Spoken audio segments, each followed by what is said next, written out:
candid camera. No, you're not. You are. Everybody looks so serious. The Rose Garden was begun by the president's father's first wife, Rebecca Howland. There was a son from that marriage, James Roosevelt Roosevelt. His nickname was Rosie. He would ultimately marry into the very wealthy Astor family. And when Rebecca died, 4 years later, James marries the very beautiful Sarah Delano, wealthy, world-traveled, and 26 years his junior. And it was a good match. She continued to maintain the Rose Garden, and all along here, where the flowers are, there used to be vegetables. This was a very active, working, self-sustaining farm complex until the mother's death in 1941. So there was dairy, beef, from the dairy. In fact, the cream was so thick, the children remember the spoon would stand right up in the jar. It was so thick from the cows on the farm. There were chickens, and there were eggs, and there was fruits and vegetables and wheat and corn, and they had all their own homegrown food. Now, the white monument there is where the president is buried. He had requested that it be a white marble. It comes from Vermont, and he's buried in front. So when you come back here to pay your respects, you will see the flag, and that's where his grave is. And Mrs. Roosevelt is next to him. He had requested that when she died, that his dear wife would be buried with him, and 17 years later, Mrs. Roosevelt did join him. Now, I wonder if any of the children know who's buried by the sundial in back of... Whee! I have a question. Who? Fala. Yes, wow. Congratulations. I wish I could give you the sticker, but I don't have one. But in any case, Fala was a world-famous dog. He came into the president's life in 1939, a little puppy, and they were like soulmates. They went everywhere together. And there's some cute stories I'll be able to tell about Fala in the house. The children can remind me when we get upstairs. Would you remind me?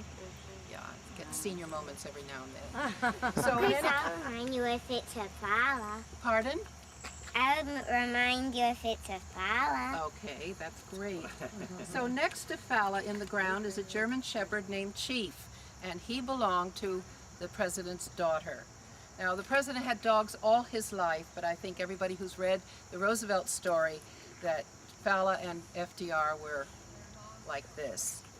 And how many years were they together? How long did Fala? Well, not too long. Fala came into his life in 1939. The president dies in 45, 6 years. He went on to live with Mrs. Roosevelt another 7 years, and Mrs. Roosevelt said he never was the same dog.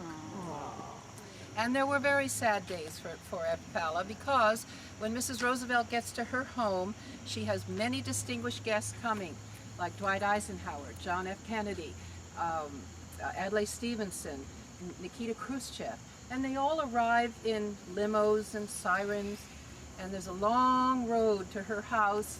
So when they arrived, Fala would get all excited and run out of the house and lickety-split down the road, thinking that his master had come home. So it's a sad story, but we all have a little sadness in our lives from time to time, and even Fala had some sadness. So after your tour, you'll want to come here and say hello, pay your respects to the president. Now, in these stables over here, after your tour, the president's father raised geldings for trotting purposes, and at some point FDR raced some of these horses at the Dutchess County Fair. And in there is a button on the wall on the left that you can push and hear Mrs. Roosevelt speak for 3 minutes about the horses in the family, about the president's horse, and some of her own experiences, and it's in her voice. So you'll want to catch that after your tour. Last but not least, there are restrooms next to that building, and, oh, I forgot, the shades to the kitchen are drawn today, so you can't see the kitchen. Okay, we're going to step to the front of the house now. Is Springwood, and it's in the town of Hyde Park. Now, all of you should have a brochure that shows this house as it looked when his father bought it in the mid-1800s. It was a simple, large, rambling, wood-framed federal farmhouse. And that's the house that FDR was born in and raised in. January 30th, 1882. He was a 10-pound baby. Poor Sarah almost died, and FDR himself was a blue baby. It was touch and go. And he was born in the middle of a blinding snowstorm, and the doctor was late. So we're very fortunate that he made it. In any case, in this house that you see, the picture, he was, other side, sir, other side, right side of the right side.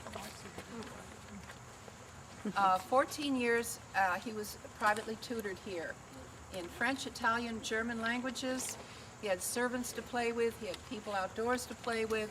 Everyone called him Master Franklin, and it was what we call a storybook childhood. No one could ever have wanted a more idyllic, charmed childhood. On top of that, he goes to Europe every summer. By the time he's 18, he had been to every European country. Of course, years later, this was to be wonderful in his beginning to formulate the League of Nations and his own international connections as president. Of course, he didn't know that then, but it was very beneficial. In his 14th year, he is delivered to Groton Boys' School, a private school for the sons of very wealthy people, by private rail car. How would you like to go to school in your own private train? Well, that was FDR. And then when he's a freshman in college, one of the big events in his life occurs. His father dies. By now the estate is 1,000 acres, and it's still the big, large, rambling farmhouse. In his senior year at Harvard, FDR has two significant experiences in my point of view. One, he reconnects with his fifth cousin, Eleanor Roosevelt. He had seen her on and off all his life, but he dances with her at a ball, and he says to his mother, "I dance with cousin Eleanor tonight, and my, what a fine mind she has." And the rest is history. They're privately engaged, openly engaged, they marry, and children come left and right. The second event occurs was when Theodore Roosevelt, president, his fifth cousin, once removed, gives an address at Harvard. At that address, Teddy Roosevelt says that if a man has goodness, courage, and brains, there is no limit where he may go to in life. Such a man as this we need in politics today. And that was the seed, I believe, of when FDR begins to believe and hope and want and have ambition for being president. There may have been a little competition involved. After all, his fifth cousin, a fifth cousin who's a Republican, you know, he probably thought, well, if he can do it, I can do it too. In any case, by 1916, he has already been in the New York State Senate. He has already been Assistant Secretary of the Navy. 5 children have arrived. It's still the old farmhouse. There's 7 servants, 1 butler, 3 adults, and 5 children, 2 bathrooms. Something had to be done. Now remember, it's his mother's home. Now this was no easy task for FDR to get his mother to change, because on the deathbed of James Roosevelt, he grabs Sally's hand and he says, "Sarah, I want you to promise me 2 things. 1, you will always look after our beloved son." Well, I don't think she needed to be told that. And number 2, that you will do nothing to my beloved Springwood and maintain it the way I have always loved it. So when Franklin Roosevelt approaches his mother that something has to be done, that was no easy task. But in time, she gives in, and this is the result of that change. In 1916, the old farmhouse is enlarged to this large Georgian revival, 35 rooms, 22 bedrooms, and 9 bathrooms.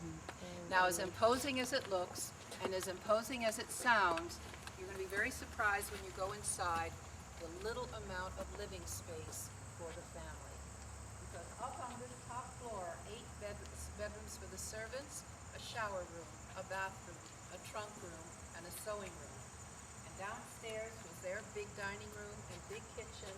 And also, after your tour, we want to come up on this little porch and look in that doorway. And in there is the office where Franklin Roosevelt and Winston Churchill had all their powwows. And it's also where he signed papers to further atomic research and testing. And it's also, the desk in there belonged to President Woodrow Wilson where he penned the League of Nations, and where FDR begins to outline the United Nations. Over here is a marvelous living room library that he designed. 3 of the family stairs, children's bedrooms, bathrooms, servants' rooms on the 3rd floor, and this is Springwood. Yes. Why is Woodrow Wilson's desk here? After he died, well, because Woodrow Wilson was one of 4 men that Roosevelt admired the greatest in his life. He interacted with Woodrow Wilson when he was in the Senate, and he happened to he loved historical things. Oh, okay. So he bought the desk after Woodrow Wilson died. Oh, okay. It had a lot of meaning to him. FDR was someone who loved history, had a very strong sense of history, yes. Yeah, 2 questions. First off, who were the other 3 men that Roosevelt admired? And also, oh, go ahead. Samuel Adams, Thomas Jefferson, and Teddy Roosevelt. And question about the architecture. That white streak with the ridges of a cross, is the name of that an arched belt course? You tell me. I don't know. I know a lot, but I don't know that. Sorry. Okay, so let's see, where was I? Okay, what I want to say is that 128 times Franklin Roosevelt returns to this home while he's president. And that March before he died, everyone always saw when he came back to his house that he got renewed. His color returned. He relaxed. He loved this house. He loved the property. You would too. You're going to see inside. It's a little dark, but you can see it's in a way modest. There's nothing ostentatious about the house. And he had sweeping views of the Hudson River. And he loved Navy, and he loved sailing. And even after polio, he continued to be an excellent yachtsman. And that 3rd term, he has often said, "My heart cries out to be back to my beloved home on the Hudson River." But like a captain of a great ship, Franklin Roosevelt could not step down. He had to run. He had to. And 88 days later, he does die. Now that March, as I said, he had come here. Everyone had hoped that his spirit would be renewed. It was not. It was a bitter cold March. He goes to Warm Springs, which is where his polio retreat was, and which he loved, and he always got tanned and gorgeous down there. And that didn't help much, and 2 weeks later he died. So 1 year after his death, President Truman and Mrs. Roosevelt stood on these steps and addressed a huge crowd, of which Frank Sinatra was in that group, and that was the first opening of the home to you, the American people, and it's what he wanted you to experience. Any questions before we go in now anymore? Yes. Campobello? Campobello was the summer home of James Roosevelt. It's on the border of New York and Canada. It's a beautiful big old style Cape Cod home that Eleanor and the children and Franklin went to every summer, and that's where he contracted polio. And he was not to return there for 17 years, I guess because of the association. But Eleanor, Sarah, and the children had returned there. That's Campobello. He went there every summer. Now, what color tickets did they give you? Pink. Pink. I will collect the pink tickets. As you go in, you're free to roam and see everything downstairs, and then we're going to gather. Number 1, you're going to hear how they made their money, and number 2, the extraordinary event that happened to him, known as polio, transforms him to a different person, and how does he get around, and how did it impact his presidency. Oh, no gum chewing, kids. There's a bucket here for any gum chewing. And also, no cell phones. Please turn them off.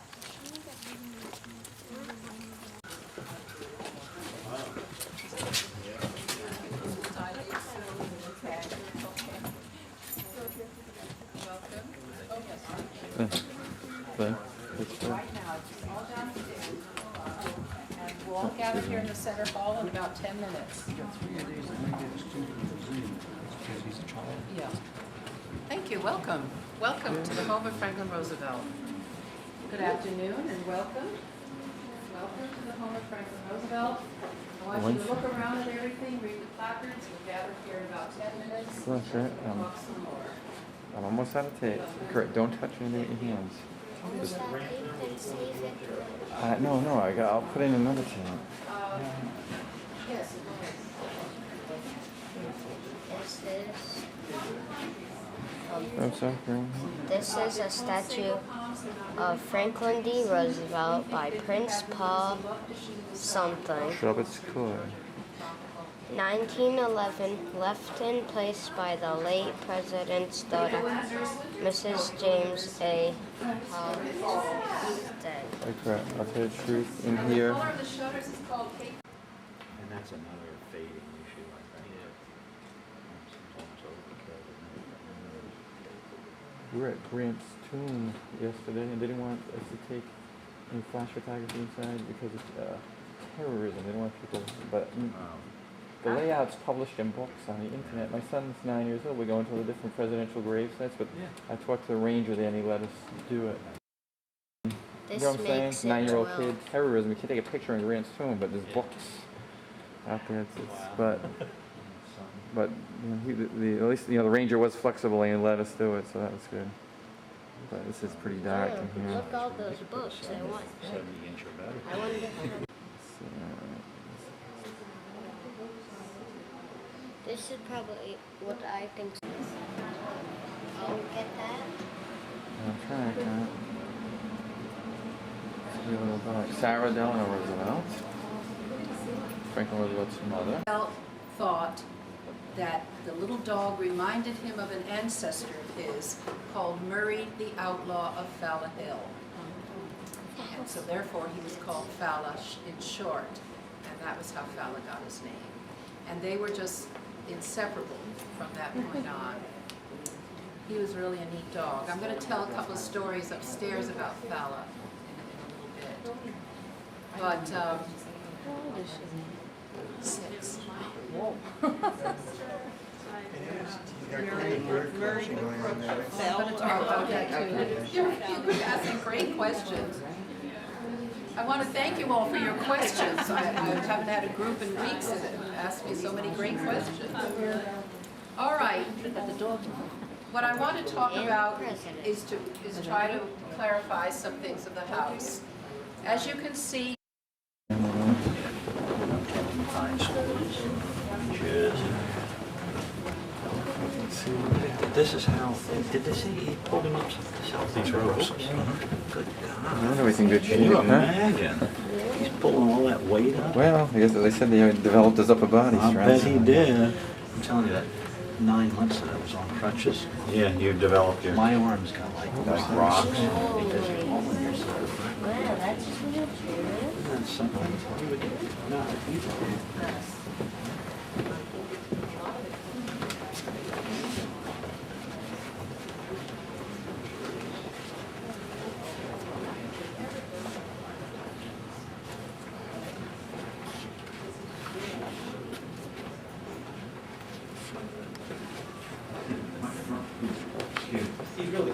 Yeah. Brett, this is Wouldn't that be something? if empty out his room when he was a boy. And you hired your Hey, friends look to at use George it. Washington, all these presidents admired George Washington. come in here. Go look. That's when he was a boy. Oh, man, we got those last East Easters. Hey, look, he has the Declaration. Oh, I see John Hancock. That's a giant. Desk. Yeah, big Declaration of Independence up there. There's a footnote. I'll show you the ropes. Bend over, I'll show you the ropes. No, I'm supposed to have you in dark. It was one of the Something for Papa newspapers, Joe. and I don't remember. The bathroom A bathroom. has, Well, I have a couple of 9 baths. because there are now 9 bathrooms. That's right. Look at this with that. This is a pedestal. Man, I knew they had steam heat in the radiator there. Okay, there's the bath, there's the sink. Yeah. There's a bag. We're about to visit. Sarah felt the whole bathroom, because they would be using it, should be redone.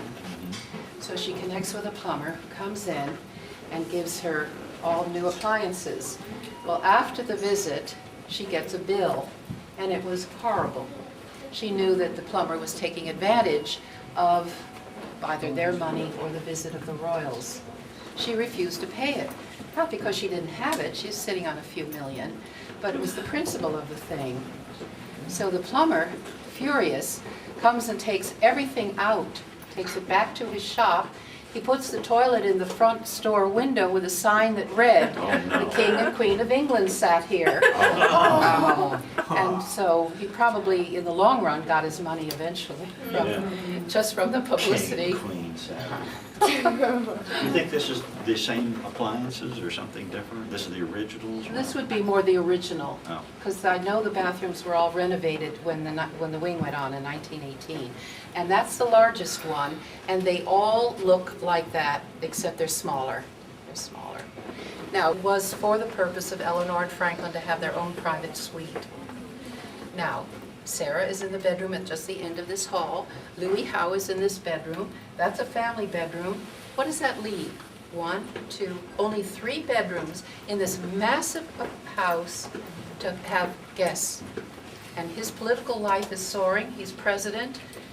And they need more guest bedrooms. We've got Madame Cheyenne Gashek here, and Humphrey Bogart, and Prime Minister Mackenzie King, and the Royals, and Winston Churchill, and Harry Hopkins, and Henry Morgenthau. I mean, all these people are coming all the time. So what happens? Sarah then has to leave that back bedroom. They need another guest bedroom, and they go into the sitting room at the end of the other hall. She does. Meanwhile, it was several years after he gets polio. Well, it was after he had polio. He has to have a personal valet. That's a manservant who was with him 7 days a week, 24 hours a day, 7 years before that man took a vacation.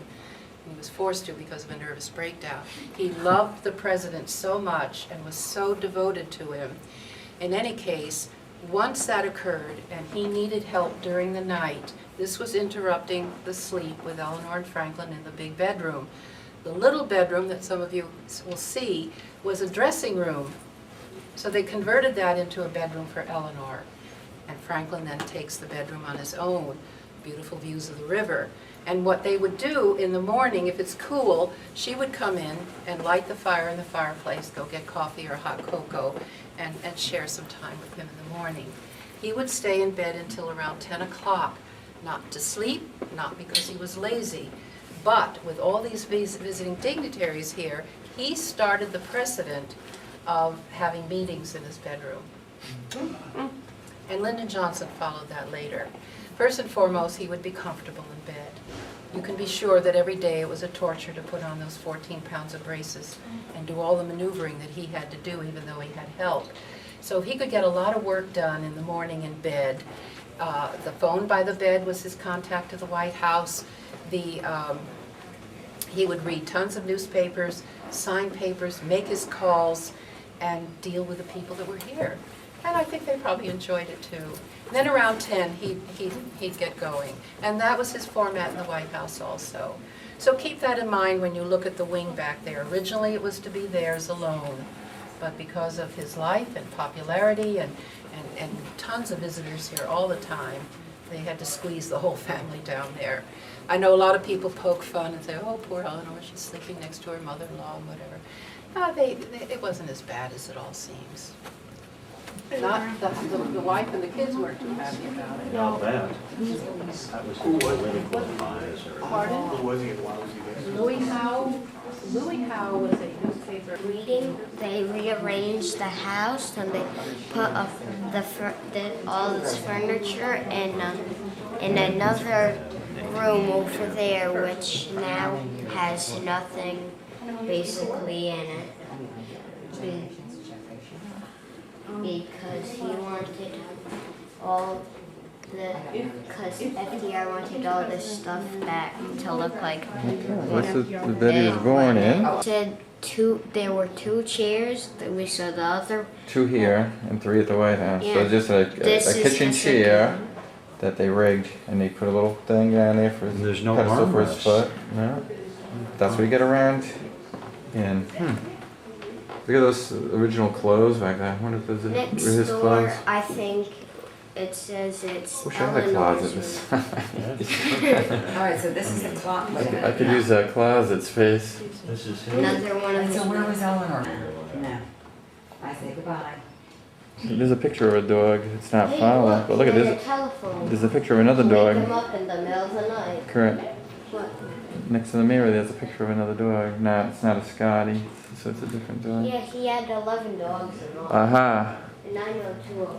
On the fireplace, over the mantle. That's where I spot. There's Fala. And next to him is another statue of a dog.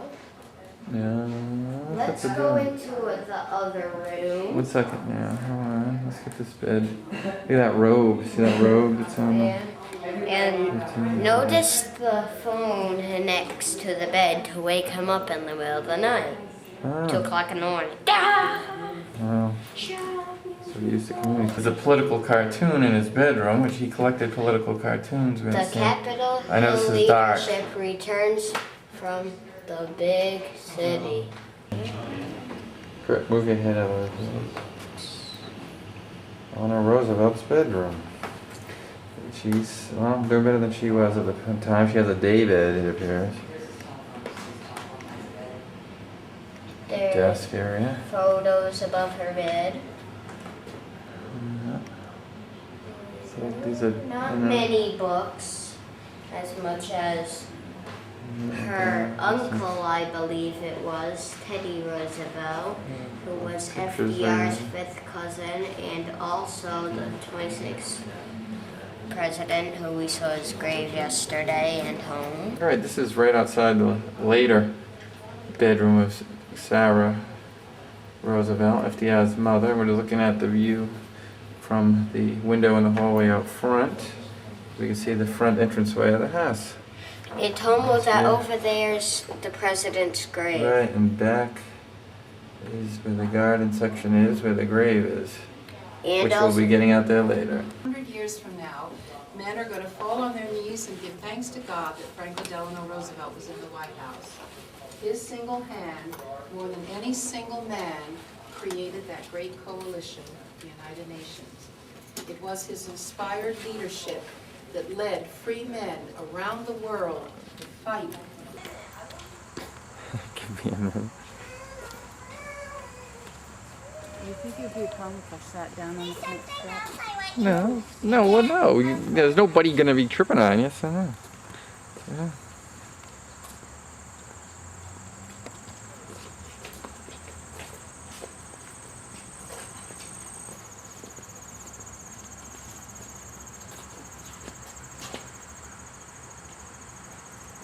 I guess in here is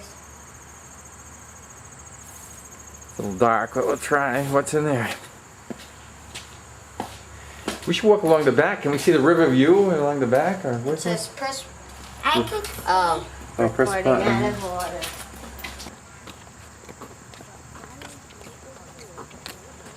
Photographing the house, not me, right? You're in it. And now I'm videotaping. I'm not photographing. Thank you. There's your son. My Secret Service agent.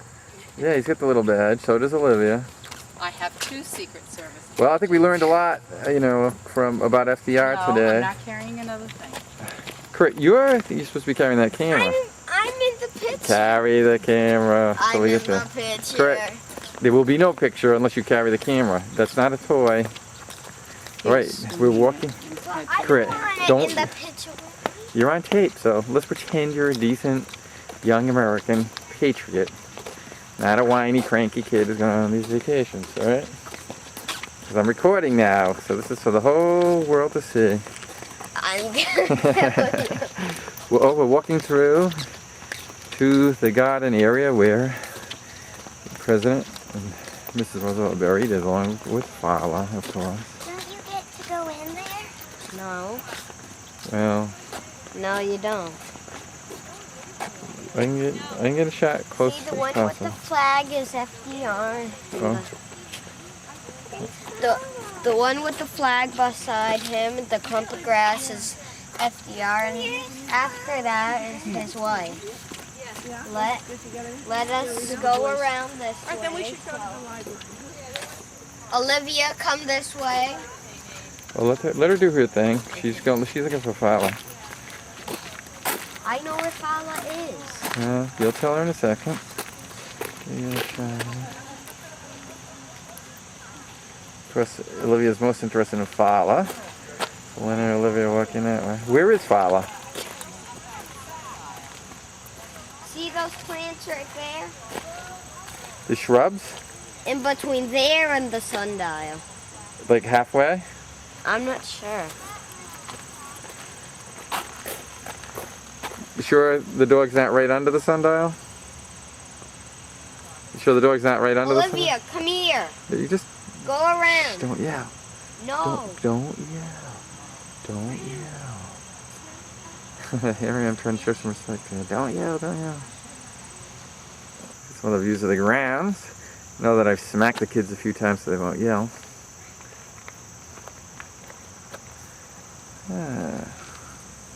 Stables. Ice house. And greenhouse. And me. And Kurt. You enjoying this trip, Kurt? Yep. Okay, so here we are. The last grave of the presidents. We will show that later, but since for my sister, I will show you and her on this grave if she gets off me, or else I won't show you. Okay. Here, Olivia. Okay, Olivia, listen to what he tells you. And also, see the bushes there. Okay, right here in the sun. And the sundial right there. In between there, in the grass, is probably where Fala is buried. In between there. Okay, we have it. And let's... Olivia, you want to say anything to Fala? Fala was the greatest dog that I found. That's true. Okay, let's get our regular snapshots. Then the one with the... Alright, here I am outside this library of FDR's and right next to his bust. If I had 4 more stars, I'd give him them because I think he was a 5-star president. This is... here I got a Junior Secret Service badge. And we just have exited the Rose Garden where FDR's burial site is and his wife Eleanor. Also, we will show you pictures of Fala's supposedly Fala's grave is supposedly. And next time I see you, thank you. My dad and I will be in Cincinnati, Ohio, seeing the 1-month President William Henry Harrison, who died of pneumonia 1 month after his inauguration. Goodbye. And this is the presidential library in the background, correct? Yes, I believe it is. Alright.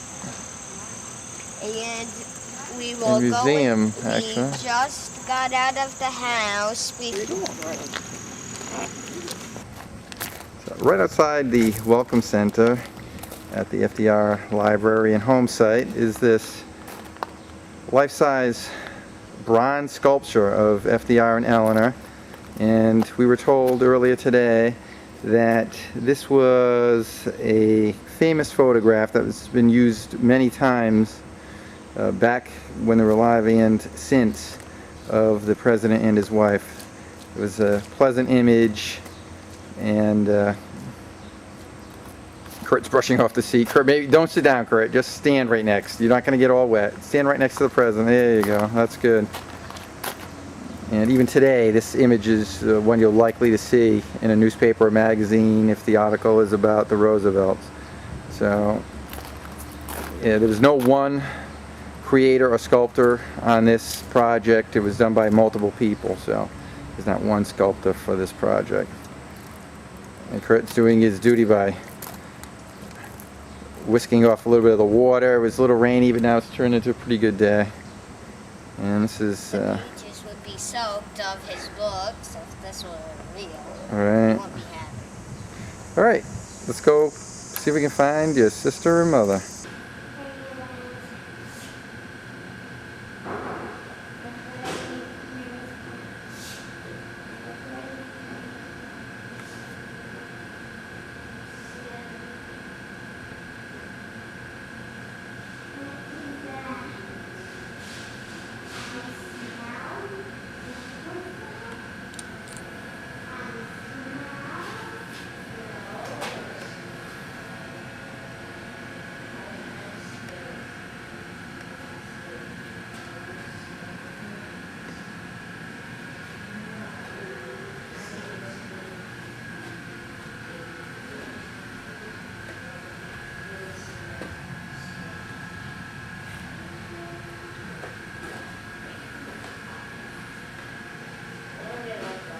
I'm trying to see the car, Olivia.